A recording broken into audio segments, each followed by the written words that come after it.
하나님 말씀 구약성경 예레미야 48장 26절에서 35절. 구약성경 제가 가진 성경 1129페이지입니다. 1129페이지. 예레미야 48장 26절에서 35절. 우리 합독은 26절에서 30절 그리고 33절 한 절 합독합니다. 48장 26절입니다. 모압으로 취하게 할지어다. 이는 그가 여호와에 대하여 교만함이라. 그가 그 토한 것에서 뒹굴므로 조롱거리가 되리로다. 내가 이스라엘을 조롱하지 아니하였느냐? 그가 도둑 가운데에서 발견되었느냐? 내가 그를 말할 때마다 내 머리를 흔드는도다.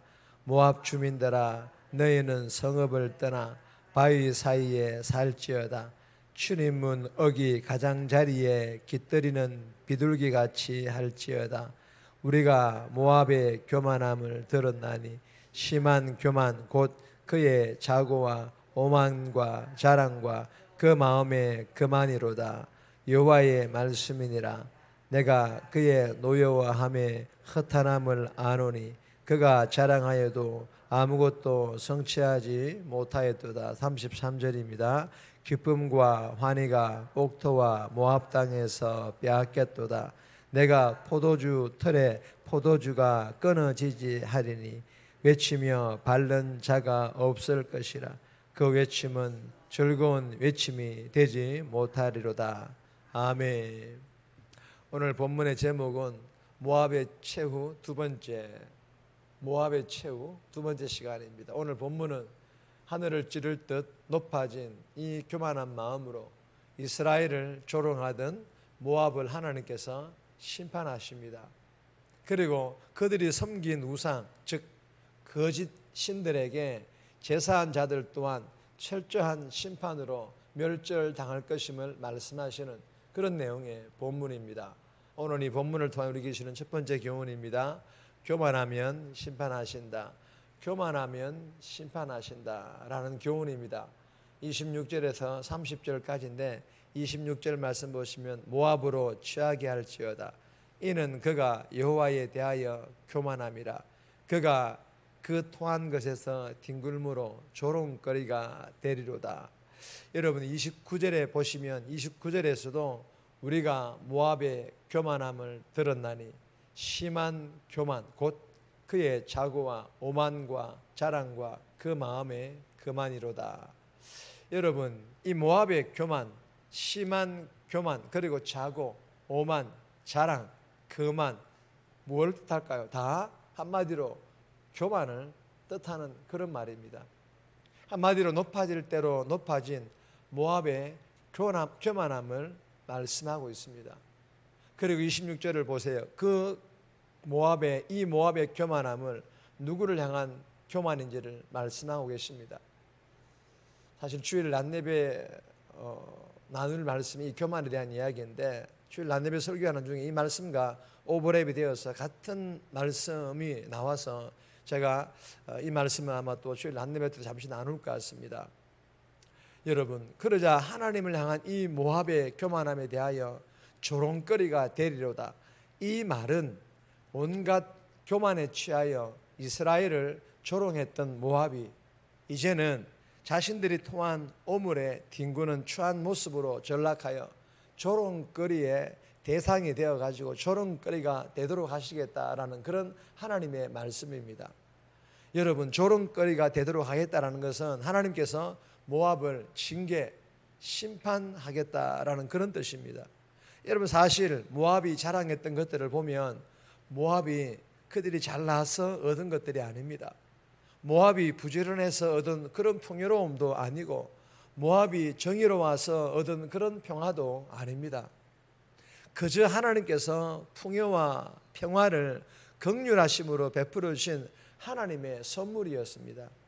그런데도 이 모압은 그것을 마치 자신들의 능력으로 얻은 것으로 착각하여 자신들의 자랑거리의 기회로 삼았고 어려운 이웃인 이스라엘 민족과 이스라엘 백성들을 향하여서는 거침없이 조롱하였다라는 것입니다.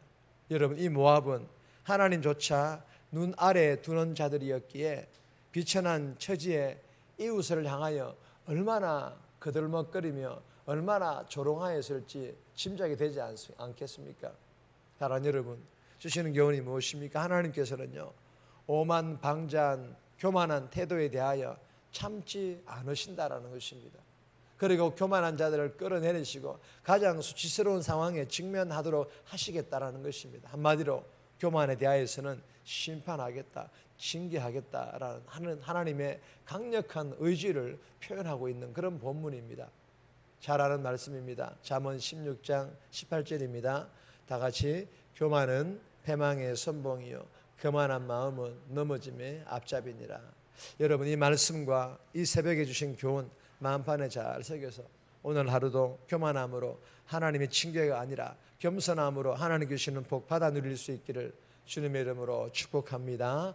두 번째 주시는 교훈입니다. 심판을 기뻐하지 않으십니다. 하나님께서 징계하시고 하나님께서 심판하시지만 그럼에도 하나님께서는 결코 이 심판을 기뻐하지 않으신다라는 그런 교훈입니다. 31절에서 33절까지인데 33절 말씀 보시면 기쁨과 환희가 옥토와 모압 땅에서 빼앗겼도다. 내가 포도주 틀에 포도주가 끊어지게 하리니 외치며 밟는 자가 없을 것이라. 그 외침은 즐거운 외침이 되지 못하리로다.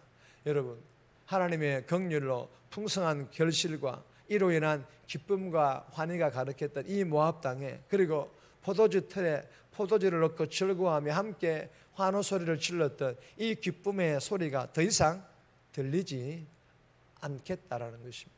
더 이상 들리지 않게 하겠다라는 것입니다. 반대로 무슨 소리가 들립니까? 울며 온 모압을 위하여 부르짖으리니. 여러분, 이 울며 기도하는 소리가 아닙니다. 하나님의 징계로 인하여 고통하며 울부짖는 그런 소리를 말하는 것입니다. 그리고 신음소리로다. 마찬가지로 하나님의 징계로 인하여 고통스러워하며 내는 그런 신음소리를 말하는 것입니다. 여러분, 비록 모압이 교만하고 그리고 자신들의 죄로 인하여 징계와 같은 하나님의 심판이 임한 것을 경고하시지만, 그러나 하나님께서도 모압 땅에 과거 하나님께서 베풀어 주신 이 풍요로움이 사라지고 황폐함이 찾아오는 것에 대하여 하나님께서도 기뻐하지 않으신다라는 것입니다. 아니, 오히려 그 반대입니다. 여러분, 하나님께서는 거룩한 분이기 때문에 악에 대하여 죄에 대하여 침묵하시거나 용납하실 수 없을 뿐 결코 징계나 심판을 즐거워하시거나 기뻐하시는 분이 아니라는 것입니다. 즉, 본문에 모압에게 베풀어 주신 하나님의 긍휼의 복을 거둬들이고 모압을 심판할 수밖에 없는 그 상황에 대하여 마음 아파하시며 슬퍼하신다라는 것입니다. 누가 말입니까? 하나님께서 말입니다. 사랑하는 여러분, 주시는 교훈이 무엇입니까? 우리가 믿는 하나님에 대하여 우리가 앞서 계속해서 나눈 말씀이기도 합니다. 성경을 통해 우리는 하나님에 대하여 잘 배우고 잘 알 것을 우리에게 교훈합니다. 그리고 죄에 대하여 심판을 하시지만 결코 심판하는 것을 기뻐하지 않으시며 심판하실 수밖에 없는 우리의 연약함에 대하여 마음 아파하시는 이 하나님이심을 알고 모압과 같이 교만함과 같은 그런 죄 짓지 않기를 위해 저와 여러분들이 오늘도 영적 몸부림칠 수 있기를 주님의 이름으로 축복합니다. 세 번째 주시는 교훈입니다. 사랑과 멸절의 하나님. 사랑과 멸절의 하나님. 34절에 35절 말씀인데 모압 북쪽 지역에 남쪽 지역이 모두 처참하게 유린당하도록 하나님께 내어 주십니다. 모압의 오아시스이자 젖줄이던 니무림의 물조차 말라버려 극심한 갈증을 호소하는 소리가 메아리가 되어 방방곡곡을 메울 것임을 말씀하고 있습니다. 산당에서 거짓신들에게 제사를 바치고 분향한 자들은 하나님의 불타는 분노로 멸절에 이를 것이라고 말씀하고 있습니다. 신명기 4장 24절에 사랑이신 하나님은 동시에 소멸하는 불이시며 질투하는 분이심을 기록하고 있습니다. 여러분, 두 번째 교훈과 비슷한 교훈입니다. 나의 생각이 사랑의 하나님에만 치우쳐져 있어서 심판에 대한 감각이 무뎌져 있지는 않습니까? 주신 교훈을 마음판에 잘 새겨서 하나님의 성품에 대한 나의 생각이 균형 잡혀질 수 있도록 그냥 그저 좋으신 하나님만도 아니고 그냥 심판만 하시는 그런 하나님도 아니시고 사랑과 심판 함께 하나님께 행하시는 그런 하나님이심을 알고 우리가 영적으로 늘 깨어 있어서 영적으로 무뎌져 있지 않아서 하나님의 그 균형 잡힌 그 성품들을 보고 우리도 함께 균형 잡힌 그런 복된 삶 살아갈 수 있기를 주님의 이름으로 축복합니다. 정리합니다. 언어, 태도, 행동들이 교만할 때 하나님의 징계가 임한다는 것을 철저히 깨달아 오늘 하루도 나의 언어, 태도, 행동들이 누군가에게 겸손으로 나타나게 해달라고, 심판하시는 것을 기뻐하지 않으시며 심판하실 수밖에 없는 나의 연약함에 대하여 마음 아파하시는 하나님이심을 알고 나의 연약함, 즉 교만과 같은 죄 짓지 않게 해달라고 이 새벽에 기도하며 오늘 하루도 살아갈 수 있기를 주님의 이름으로 부탁드립니다.